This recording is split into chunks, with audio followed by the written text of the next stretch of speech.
Only one of the top 8 won, and 3 of the bottom 5 won. This was a match day which proven that the Championship, well, it's still very much the Championship. What is up, guys? Welcome back to another Roundup video here on the channel as we look back at round 24 of the Championship, starting at Carrow Road as Norwich drew 1-1 to Queen's Park Rangers. I don't know how QPR continue to do this. They keep going away from home, barely offering anything going forward, neither scoring from their only shot on target or scoring when they don't even have a shot on target. And that was the case here. They went to Carrow Road, 4 shots not on target, took the lead via an own goal, and then Norwich just banged on the door and had chance after chance after chance, and finally got something from the game with an 89th minute equaliser. But quite honestly, even though at the end I feel like it would have felt like a great point and a great moment for Norwich, I still feel like this is a game they'll look back on and think they should have won, given the chances they had. Given the lack of chances QPR had, I think QPR have done what they've done a lot this season. They've scrambled, they've clawed their way out of another away day with a fantastic point.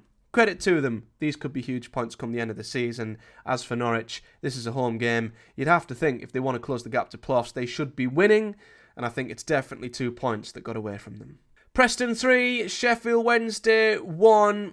Brilliant form this for Preston. 3 wins in 5 for them now, only 1 defeat in 9, and another great win at Deepdale. It really is starting to become the bedrock of a much more solid season than what it looked like a few months ago, and that's Paul Heckingbottom having a good positive effect. Although, it wasn't the initial new manager bounce I think probably Preston fans had hoped for, and they were still languishing down the bottom end of the table for a bit longer than what they'd like. They are now very much moving in the right direction, and this was a very, very good home win for them. And a blow for Sheffield Wednesday, who obviously had that fantastic comeback against Boro, but they were 3-0 down in that game, and they've conceded another 3 goals here, so they'll definitely want to plug them defensive issues. It is their first defeat, though, in a few games for Wednesday. I think they've only lost 2 in their last 9 or 10 or something, so still overall, form is good.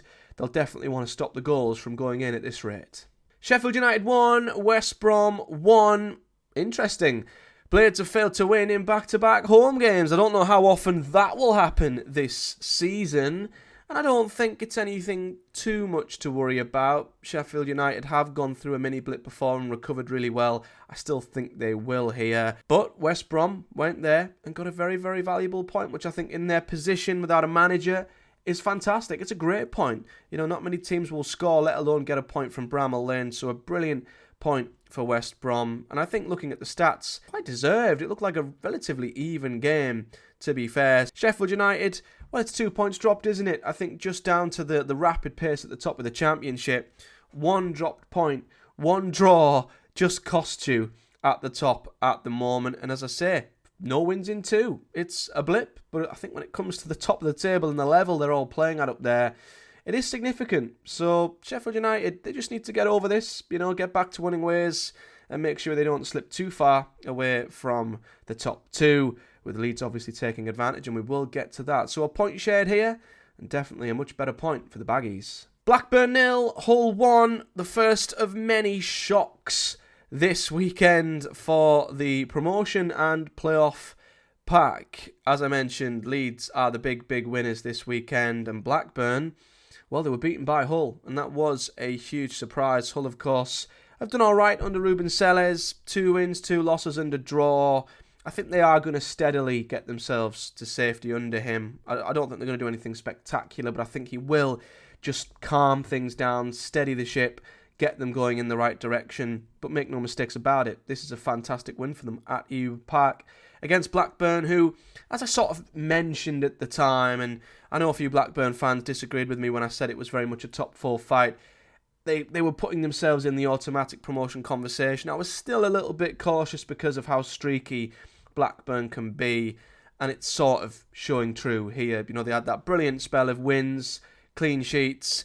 Suddenly now they're winless in 3, and goals are starting to go in at the other end as well. So this is why Blackburn are where they are. That's why you could say Watford are where they are, why Boro are where they are, etc, etc. The playoff chasers are just not quite as consistent as the rest, and that's what this result kind of shows. Only 2 shots on target here for Blackburn, but a very good win for Hull, and one that could prove priceless in their battle for survival. Bristol City 3, Pompey 0. Pompey's away form continues to let them down massively. They're doing great work at home, but it's another heavy defeat on the road and another really quick capitulation. You know, we've seen this at Stoke, at Cardiff, at Derby. Pompey have this ability to just collapse and crumble on the road, and that happened in the first half here. You know, within 20 minutes, Bristol City scored 3 goals and just took the game away from Pompey, and I guess the only positive from their point of view is they didn't let the game get even worse. They didn't let the scoreline get any worse, but yeah, their away form letting them down. It's just dragging them right back in again, and there's a lot of teams like that down the bottom. You know, Plymouth, they're all right at home, really bad away. Oxford as well. These sides need to pick up their away form. I think that would be enough, you know, with paired with good home form. But Pompey are letting themselves down. Once again, it's another really bad away day for them. They've conceded 11 in their last 4 home games. That certainly has to stop. But Bristol City, listen, they were far the better side here. Far deserved the win. And it's a game they should be coming out on top with 3 points. Coventry 0, Millwall 0. A stalemate at the CBS. Not much to say, really. I think overall Millwall maybe edged it. I think they'll definitely take a point, albeit they might feel slightly disappointed they didn't take all 3. They were definitely the more creative. 10 shots to Coventry's 6, 2 on target to Coventry's 1, so they edged it. I think for Coventry they'll be disappointed they didn't create more here. I know Millwall games are normally pretty low scoring anyway, but yeah, Coventry will want to be winning the home games, and to only, you know, have 1 shot on target in the whole game will be a little bit disappointing for them. But Millwall will definitely come out of it the happier with a good point. But at the same time, it is only 1 win in 9 for Millwall at the same time. Coventry, I still don't know what to think under Lampard. I still think it's going to take time for things to settle. I still don't know where they're at with him. So for me, the jury's still out. Oxford 2, Plymouth 0, a ginormous win once again for Oxford. I remember when the reverse fixture, well, before it was postponed, saying that it was a pretty big 6-pointer down the bottom, and it's exactly the same for the reverse fixture, but I think this is a brilliant 3 points for Oxford. Now listen, Plymouth's away record, as we all know, is shambolic, but Oxford still had to beat them, and I think they still had to get over this game, get the 3 points. It's 3 points off of your relegation counterparts and your relegation rivals, you could say, and 3 extra points for you. So it's a big 6-point swing, you could say, for Oxford over Pompey. Back-to-back home wins for Oxford as well. I think it's really, really good for them. And yeah, good start for Gary Rowett. You know, obviously a lot was said about Buckingham's dismissal, and I still agree it was very, very harsh, but Gary Rowett will get the job done at this level, and so far it's proving to be a pretty solid appointment, albeit we all know Plymouth are absolutely hopeless on the road. 1 win in 14 for them, 6 defeats in 7. Quite frustrating for me as a Boro fan that their only game that wasn't a defeat was against us. But yeah, Plymouth's away form, I just have no words left to describe it, to be honest with you, and pressure is starting to mount massively on Wayne Rooney. I just see them going one way. If I'm honest, I know they've brought in Mike Phelan and it looked like it was making a difference with the performances against Sheffield United and Boro, but then since then, Plymouth have just reverted back to being Plymouth, and they're going to need their home form to be absolutely top draw, because at the minute, they're getting battered away every single week, and they're only going to go one way. Their numbers point to relegation, their results now are too. Yeah, I don't know why they're still hanging on to Wayne Rooney. For me, I think like Oxford, maybe, if they want to save their skin, a change is needed. Stoke 1, Sunderland 0. Another shock in the playoff race. And, well, I didn't see this coming. I'm going to be absolutely honest. A huge win for Stoke. Another side down there who've picked up a priceless win. And another playoff side who lost. You've got Stoke beating Sunderland, Watford getting beaten by Cardiff, Hull beating Blackburn. This was just madness in the Championship. And it was limbs as well for Stoke. Winning in the 92nd minute. Doesn't really get much better than that. I think on the balance of play, Sunderland will be disappointed they didn't come away with something here. They had over double the XG of Stoke. 22 shots to Stoke's 11 and 7 on target to Stoke's 4. So they pretty much doubled them in every single attacking metric. But were unable to get away with a result. And Sunderland's away form, I don't know if it's a cause for concern at this point, but they've only won 1 of the last 7 away games, so they are sort of relying on their home form at the Stadium of Light a little bit at the moment. I think that's why they're dropping off from the top 3, and that's why, as I've said for a long time, I do think the top 3 will be the top three. Maybe it's just a dip in form. Maybe it's just that inability to stick right with the top three, who, let's be honest, are setting a ridiculous standard as you'd expect them to. But Sunderland have still done incredibly well to be up there because of their great consistency. They're in the playoffs without any sort of worry.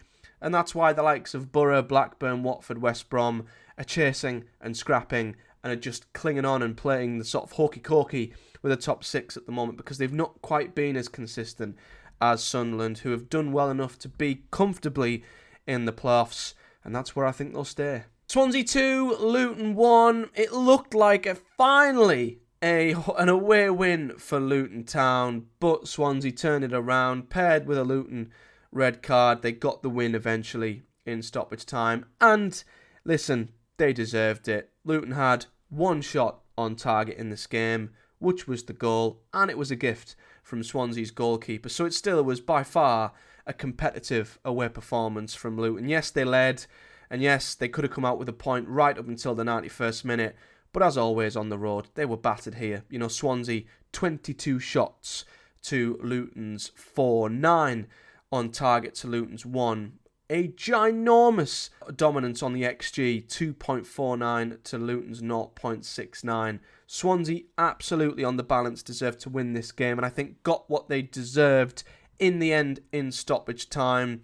Luton's wretched away form continues to be their huge pitfall. It continues to let them down massively. They've lost their last 9 away games in a row. I've never known an away run like it with a team as good or a squad as good as Luton's. It must be a mentality problem. It must be in their heads, you know, that they just can't buy a point on the road at all. But a very good win from Swansea. They should be beating Luton when they're visitors, to be fair, but it's 3 wins in 5 for Swansea, and maybe a bit like Sheffield Wednesday were. They're quietly edging their way towards that playoff fight.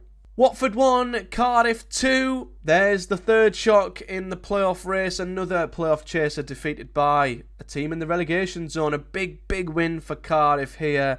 It's Watford's first home defeat since March. Listen, it's been a great run, and I still think this will be a blip. I still think Watford will get back on track when it comes to their home form, but this was definitely a shock and an acca-buster, you've got to say. Cardiff went up very early, and fair play to them. When Watford got back into it, I thought, right, that's it, the game's going to swing in Watford's favour. But Cardiff reacted very well, and when Robinson got his second goal only 4 minutes later, and that was it. A priceless win for Cardiff down towards the bottom of the table. Their first win in 10. Can this finally be the turnaround Omar Rizza needs to get his team moving in the right direction? We'll have to wait and see. But it was a very even game, you know. Cardiff had by far the better XG. Pretty even in terms of the other attacking stats. So fair play to Cardiff. A very good away performance. Maybe the start of something. We'll have to wait and see. Watford, disappointing home defeat. They need to get their home form right back on track, because that's what's been propping them up the most and keep them in the playoff fight. Derby 0, Leeds 1. There they are, the big winners this weekend. Sheffield United drawing, Burnley drawing, a lot of the playoff sides dropping points, Sunderland losing. Leeds United, well, Christmas was 5 days ago, but it might as well have came again for Leeds here. This is a absolutely huge win for them. They've edged out Derby with a 79th minute winner. It doesn't get much bigger than this in a race like the automatic promotion race, and they deserved it. You know, Derby didn't really muster all that much, hardly any XG, only 4 shots, only 1 on target. Leeds absolutely deserved the win here. Created far more, had loads of big chances, got through, you know, banged on the door, got through eventually, and what a beautiful goal it was by Aronson too. So yeah, Leeds have really sort of found their feet. You know, 5 wins in 6. They've won all of the last 3 without conceding a single goal. So things are going really well for them. Derby don't have to worry too much. You know, their season's not going to be defined on losing to a very informed Leeds side, who are the massive winners and have gotten themselves back to the top of the Championship. And finally, Boro 0, Burnley 0, a very uneventful game at the Riverside. It's a decent point for Boro, I would say. It doesn't feel as good because of recent form. I feel like had we won the recent games, which we should have, this would have felt more like a free hit without any pressure on it. But because Boro's recent drop points have cost us massively and all the other teams around us dropped points, it felt like a really big opportunity. And because Boro didn't win this game, I think it's gone from being what could have been a great point to what still in isolation is a good point, but there wasn't much in this game at all. You know, two very good teams who cancelled one another out. Wasn't much between the two. Boro had a big chance first half through Bergsorg, who shot just wide. Burnley had two glaring chances in the second half, one outstanding goal line clearance from Dale Fry, and then an absolutely huge sitter missed by Brownhill in the second half, meant that it finished all square. I think both teams will take it. Burnley, I think, edged it, will feel like they could have won it, and will be disappointed with teams around them dropping points, as I say. Same could be said for Boro. I guess in a similar vein to West Brom, they both have picked up good points against top teams this weekend, but it just maybe could have been more. So then, looking at the Championship League table before we finish, this is how it looks.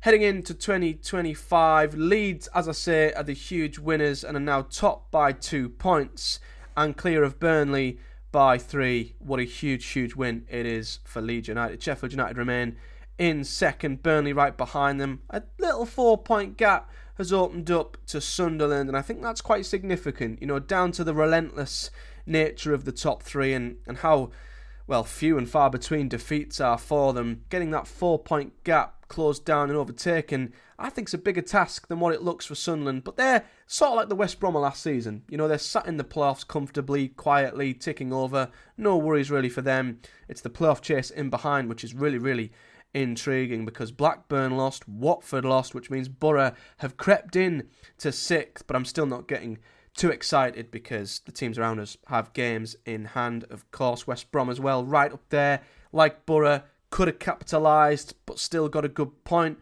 And then you look at Sheffield Wednesday, who have suddenly fallen absolutely behind a big bunch of teams. Suddenly Swansea and Bristol City arguably have stepped into the playoff chasing pack. I mean, if Sheffield Wednesday were being considered to be in there, you've got to say the same for Swansea and Bristol City. So yeah, the teams chasing, the teams between Blackburn and West Brom, have got to stay right on it, because there are a few teams that are just slowly coming into the rearview mirror, you could say. Heading down towards the bottom, it still remains to be a bit of a 5-6 horse race for me, but a big win for Stoke pulls them out of trouble. You could also say the point for QPR did the same. Luton continue to hover. I still think their home form will keep them out of trouble, but they have to still be very, very careful. But a big win for Oxford keeps them 3 points clear. Hull are just outside of it as well, and despite a win, Cardiff are still in there as well. So I don't know what's going to happen. It changes every single week.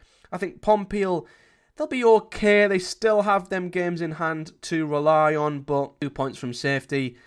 We'll see. We'll see how their home form goes. Plymouth are the ones, as I say, you worry about massively. 4 points from safety. They have one game in hand over Hull, but they don't have any on any of the other teams around them. I feel like they are going to need a change of manager, if I'm brutally honest, to pull themselves out of trouble. Their numbers have said all season that they are the worst team in the league.